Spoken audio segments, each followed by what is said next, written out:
You decide to get fit, save thousands of dollars, or finally launch that project. You set a massive target, ride a wave of initial energy, and then the momentum collapses entirely within a few weeks. That friction stems from a structural flaw in how we measure success. When you lock onto a goal, you create a permanent gap between your current self and a future reality that hasn't happened yet. You spend your days measuring what you lack.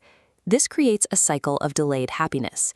You convince yourself that satisfaction is something to be earned only after crossing an arbitrary finish line, leaving you perpetually dissatisfied in the present. Because goals focus on temporary bursts of action rather than permanent structural change, failure becomes the default output of the human behavioral machine.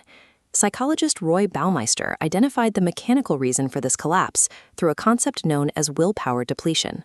His research showed that willpower functions like a physical muscle. It fatigues.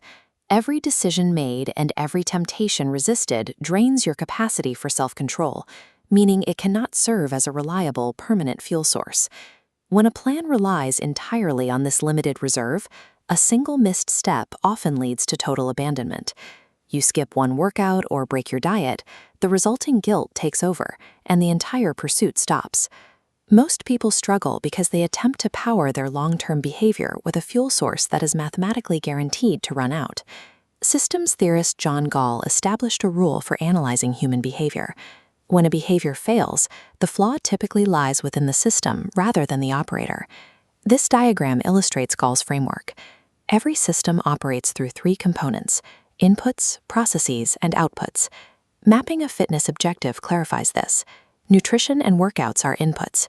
The daily training schedule is the process. Health and energy are outputs. Success shifts from a desperate chase into an automatic byproduct when you stop obsessing over the output and focus on engineering the inputs instead. Engineering your inputs starts with environmental control. To eat healthier, you restructure your kitchen so that junk food is physically difficult to access, removing the need for active resistance. To automate these behaviors, we use Charles Duhigg's habit loop, specifically the use of visual environmental triggers. A clear cue triggers a routine without requiring conscious thought. Placing a full water bottle in the center of your desk forces you to hydrate throughout the day, bypassing the need to remember to drink. Process optimization involves the 2-minute rule, lowering the behavioral barrier until it feels effortless. Instead of an hour-long workout, just put on your gym shoes. Successful routines thrive because they eliminate decision fatigue. When you engineer the friction out of a task, the desired action becomes the path of least resistance. Systems theory reaches its deepest level when applied to psychology. As James Clear argues in Atomic Habits, lasting change requires shifting your internal identity rather than chasing external outcomes. Someone who says, "I am a runner," operates differently than someone saying, "I want to run a marathon." The first identity creates a natural inclination to act. The second requires constant effort to force an action. This feedback loop shows how daily processes reshape who you are. Every time you stick to your system, you are mathematically casting a vote for a new identity. Each workout is a vote for being a fit person. Once a habit integrates into your core identity, intrinsic drive replaces external pressure. The behavior becomes permanent because it has become effortless. Consider the difference between two people offered a cigarette. The person who says, "I don't smoke," has already won the battle that the person saying, "I'm trying to quit," is still fighting. That identity statement carries the operational power of a locked-in system.